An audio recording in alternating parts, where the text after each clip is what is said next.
Hello friends, सभी को हमारा नमस्ते। आज मैं दोस्तों अपने युवा के लिए आज ये कहने आया हूँ कि जिस देश को हमने सोचा था ये डिजिटल देश बन रहा है, डिजिटल कंट्री हमारा बन रहा है, हमें लगता है ये डिजिटल नहीं बल्कि बेरोजगार देश बन रहा है।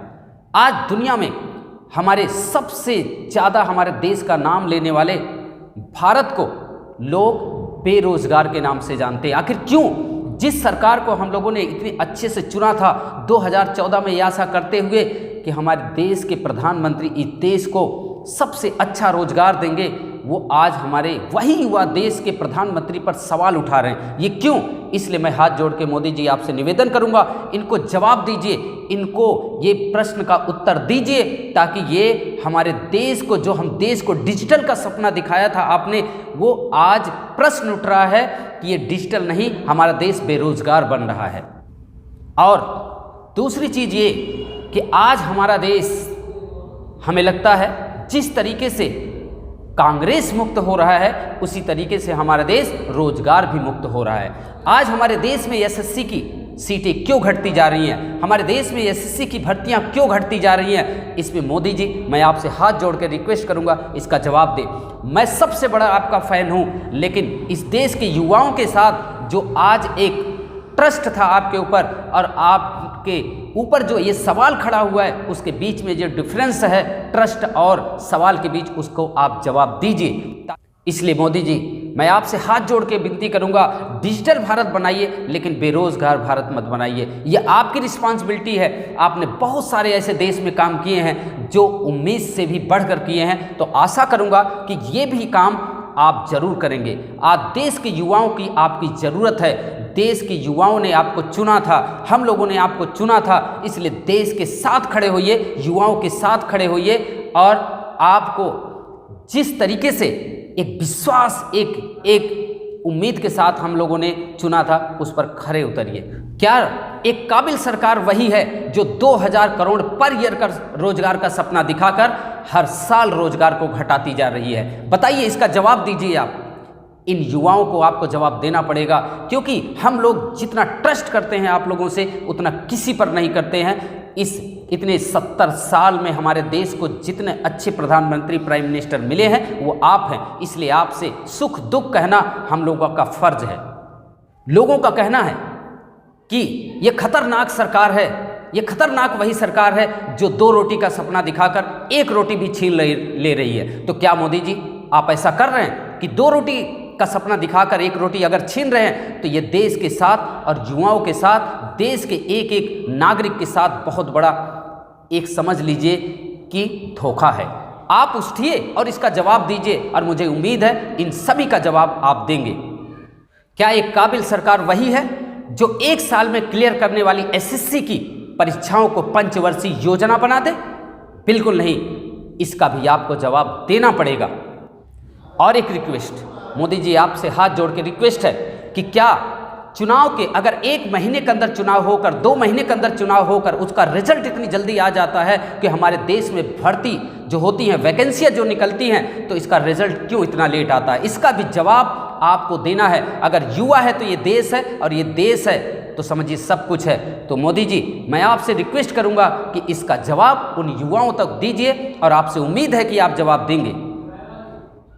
दूसरी, क्या एक काबिल सरकार वही है जो 20,000 एसएससी की भर्तियां निकालने वाली पर ईयर आज 6,500 पर लटक गई है? नहीं, ये सरकार नहीं है, ये हम लोगों ने सरकार नहीं चुनी थी। आपके ट्रस्ट है, आप हमारे माता पिता सब हैं, हमारे देश के युवाओं के आपके ऊपर भरोसा है। आप निकलिए और इसका जवाब दीजिए। और मैं जानता हूँ आप इसका दुनिया के बहुत सारे ऐसे काम किए हैं जो देश और विदेश में आप ऊपर ट्रस्ट किया जाता। आज आपके ऊपर इस तरीके से अंगुलियां उठाई जा रही हैं, आपके ऊपर इस तरीके से आरोप लग रहे हैं। उठिए और जवाब दीजिए युवा को, और युवा को देश में कामयाबी दिलवाइए। मोदी जी मैं आपसे हाथ जोड़ के बार बार विनती कर रहा हूं, आप बहुत अच्छे, मैं बहुत बड़ा फ़ैन हूं, लेकिन जिस देश को सोने की चिड़िया कहा जाता था, आज उस देश में, उस देश को क्या बना दिया गया है जानते हैं? युवाओं का, बेरोजगार युवाओं का एक कबूतर खाना बना दिया गया है। तो मैं आपसे उम्मीद करूंगा ये बेरोजगार को जो कबूतर खाना इस देश में बना दिया गया है उसको समाप्त कीजिए और युवाओं को बेरोजगार जो हैं उनको रोजगार दीजिए। कुछ लोगों का और कहना है, जो मैं नहीं सुन सकता हूं, अपने प्राइम मिनिस्टर के लिए बिल्कुल नहीं सुन सकता हूं, कि कुछ लोगों का कहना है कि 2000 के बाद 2014 के बाद इस देश में वैकेंसी इस तरीके से घटी हैं जैसे कांग्रेस की सीटें घट रही हैं। तो मोदी जी आप उठिए, इसका जवाब दीजिए, उन युवाओं को आप काम दीजिए। आपने हमको सपना दिखाया था कि हमारा देश विश्व गुरु बनेगा और हम सभी युवाओं को उम्मीद थी हमारा देश विश्व गुरु बनेगा, लेकिन क्या यही विश्व गुरु बन रहा है?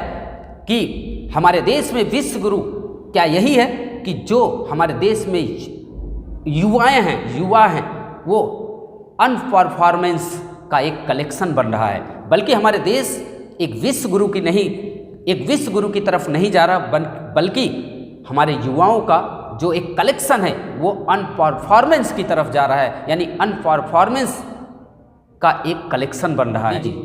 हमारे देश को, हम युवाओं को एक जो आपने सपना दिखाया था कि हमारा देश एक विश्व गुरु बनेगा, हमारा देश विश्व गुरु नहीं बल्कि देश में युवाओं के अनपरफॉर्मेंस का एक कलेक्शन बन रहा है। ये प्रश्न उठाया जा रहा है उन युवाओं के द्वारा। इसलिए हमारे देश को एक डिजिटल, एक विश्व गुरु बनाइए, बहुत अच्छी बात है, लेकिन हमारे देश में बेरोजगार युवाओं का और अनपरफॉर्मेंस युवाओं का एक कलेक्शन मत बनने दीजिए। कुछ लोगों का कहना है कि हमारे देश की जनसंख्या पर रोक लगनी चाहिए।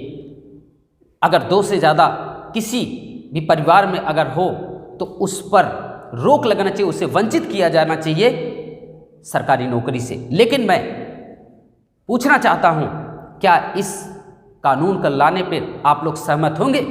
आधी हमारे देश की जनता रोड पर आ जाएगी और इन सभी का समाधान मोदी जी आपको ढूंढना होगा। मोदी जी, मैं हाथ जोड़कर आपसे और एक निवेदन और करूंगा, ये जो सिस्टम है ना हमारे देश में आरक्षण वाला 60% वाले का हो जा रहा है, 80% वाला नहीं हो पा रहा है। क्यों नहीं हो पा रहा है? आज हमारे देश में कहीं भी किसी डॉक्टर के द्वारा कोई मरीज मर जाता तो क्यों नहीं मरेगा? क्योंकि वो 60% वाला वो डॉक्टर बना, 80% वाला घर बना है।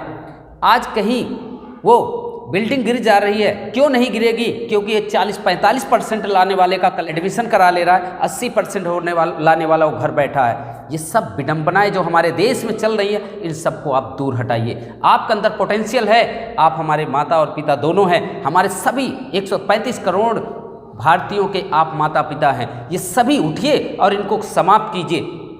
आरक्षण एक बीमारी है हमारे देश में, जो हर किसी को भी दिल से मेहनत करने पर उसका रिजल्ट नहीं मिल रहा है। ये सभी, बस मैं आपसे यही कहूँगा कि सारी विडंबनाओं को आप समाप्त कीजिए और देश को युवाओं के साथ आइए, देश के युवाओं को रोजगार दीजिए जो आपको और हमारे देश को और अपने को आगे बढ़ाए। तो थैंक यू सो मच। मेरी आवाज़ अगर इन युवाओं तक जा रही है तो बुलंद करिए अपनी आवाज़ को और उन मोदी जी तक पहुंचाइए जिसको हम लोगों ने चुना था। और सबसे बड़ा मैं फ़ैन हूं आपका, ये नहीं कि मैं आपकी बुराई कर रहा हूं, आप हमारे माता पिता, आपसे कह सकता हूं, आ जाइए हमारे साथ और हम सभी का दुख दर्द मिटाइए। Thank you so much. जय हिंद, जय भारत।